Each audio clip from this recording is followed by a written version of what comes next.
Hi everyone, my name is Melissa, and it was suggested to me to make a video, more like a diary about everything that's been going on.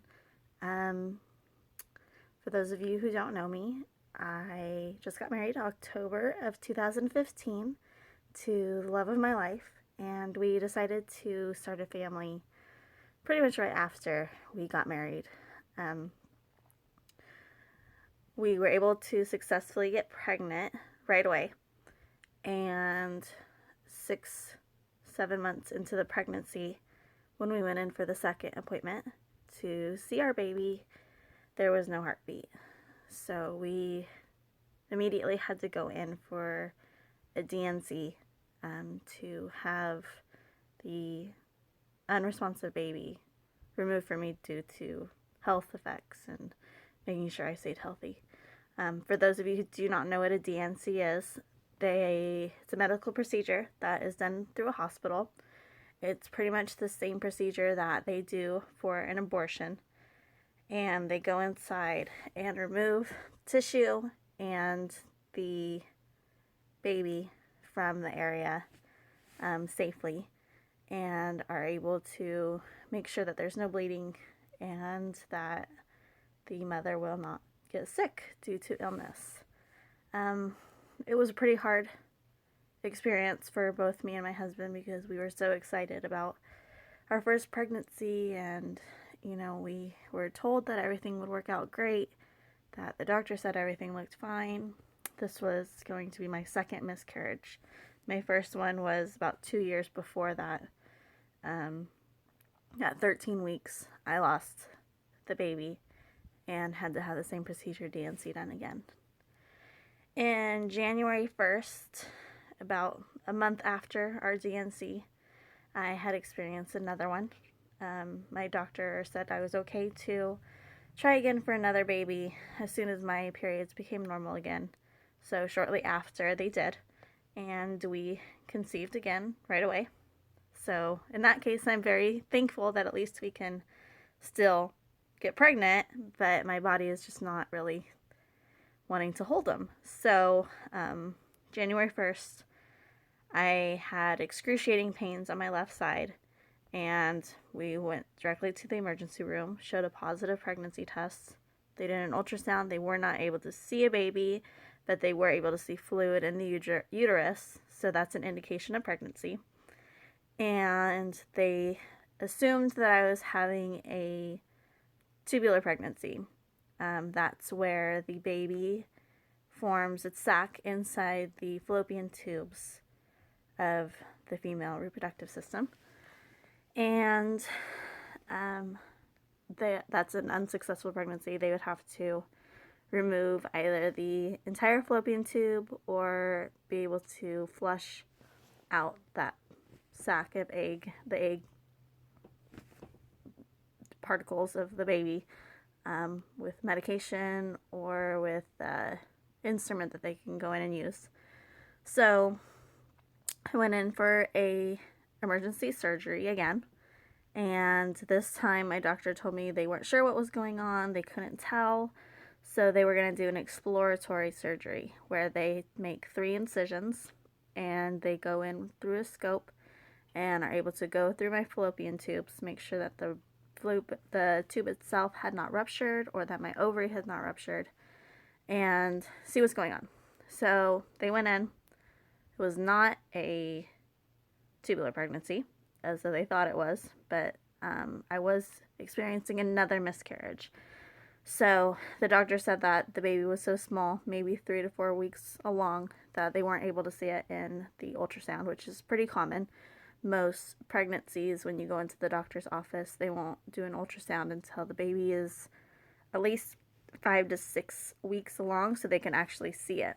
So my doctor told me that I was experiencing another miscarriage, and at this point we're gonna have to do blood work to see what's going on. So for me and my husband, I don't think the second one was nearly as painful as our first pregnancy was together. I think we were still numb from the first miscarriage and how excited we were, and buying baby clothes and the things that we probably shouldn't have been doing yet. But of course, the excitement kind of took over, and um, I think we were still pretty numb from that first one that was only a month before the second one was. So now what's going on is it's April now, second day of April, and my numbers finally went down. My HCG levels, which is the pregnancy hormone, they have finally decreased enough to show that I am not, in blood tests, I'm not pregnant. Last time I went in, they were under 5, which usually when you're pregnant, the earliest that your hormones show is at 25 is when you take a pregnancy test and it shows positive. So they wanted it to be under a point before I could do all my blood work to see what's going on. So the last blood work that I had was in March, and that's when it was under 5 units, and I'm not sure exactly what the number was. She said that it's under 5, so that's all that matters. And now we are going on the process of testing my blood to see if I have a blood disease or disorder. There's a ton of tests that they have to do for this.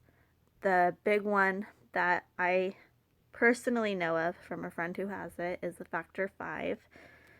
Factor 5 is a blood clotting disorder that doesn't allow, I believe, the small vessels to clot correctly, which is a genetic mutation that's passed down and is highly susceptible to miscarriages. So I just went in the Monday before and had this blood work done. There was 13 vials that they had to take, and from those 13 vials, 4 of those vials were separated into 2 to test whatever they need to test. So my doctor said it would take up to a week to find out the results.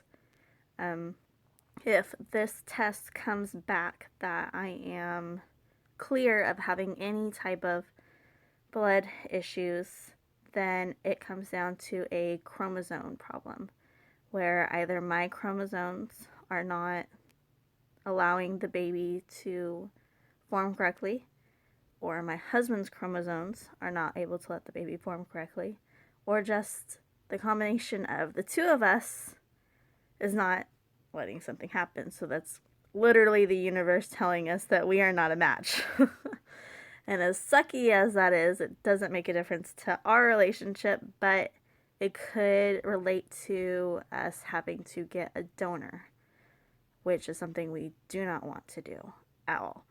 So fingers crossed that it is a blood disorder, because that can be fixed by medication. Thank God for scientists and doctors that can figure things out, because without them, we probably wouldn't be able to conceive naturally. I know a lot of people right now in this day and age have a hard time. I don't know if it's our diets. I don't know if it's what's in the air. Something's not letting a lot of women carry naturally. And I'm thankful that there's soon to be answers, but hopefully they're the answers that we want and not something that's going to make us have to do an unnatural type of pregnancy. So fingers crossed.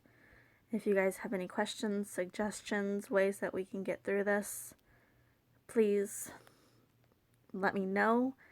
I don't know how many people will be able to see this. I know I'm not a big YouTuber, but I would love for some suggestions. So if I can get some help along the way, that'd be great. Good luck to everybody who is going through issues like this. I can tell you firsthand, it's not easy. Losing a child is probably one of the hardest things that we have ever done, and as hard as it was, I think it's made our relationship just that much stronger, that I know I can rely on my husband. So if you're going through this, make sure you have a support system. Make sure that your friends and family are there for you. Your spouse, significant other, whoever's there with you is your strong shoulder to cry on, because I don't think I've ever cried this much in my life, and throughout this whole process, the people that know me know that I'm a very bubbly, outgoing, happy person, and I feel like that this has just taken the life out of me. So, good luck to everybody. I appreciate whoever watches this.